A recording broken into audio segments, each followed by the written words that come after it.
તો ગરમીથી બચવા નિષ્ણાંત તબીબોએ સલાહ આપી છે અને કહ્યું છે કે ચામડી કાળી થતી હોય તો સનસ્ક્રીનનો ઉપયોગ કરો, ગરમીમાં બહાર નીકળો તો છત્રીનો ઉપયોગ કરો, ટોપી પહેરી દુપટ્ટો બાંધીને ઘરેથી નીકળો, સુતરાઉ આછા કલરના કપડાં પહેરો, બિનજરૂરી બપોરે ઘર બહાર નીકળવાનું ટાળો।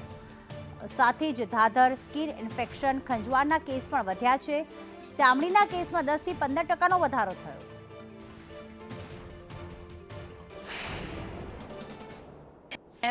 ગરમીના કારણે દાદર ખૂબ આવે છે અત્યારે આપણે જોઈએ છે।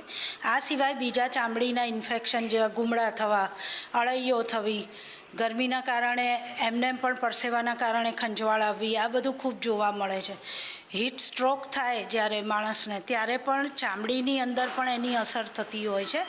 તો આ બધાથી સંભાળ રાખવા માટે ઠંડા પાણીથી નહાવું, બને તો દિવસમાં 2 વાર નહાવું। જો તમારું કામ એવું હોય કે બહુ જ પસીનો થતો હોય તો દિવસમાં 2 વાર નહાવું જોઈએ। બચવા માટે તમે છત્રીનો ઉપયોગ કરો, કપડાં લૂઝ અને કોટનના પહેરો, બને એટલા આછા કલરના કપડાં પહેરો, ટોપીનો ઉપયોગ કરો અને ખુલ્લા ભાગ ઉપર સનસ્ક્રીન લોશન લગાવો તો જેનાથી તમે તડકાથી બચી શકશો।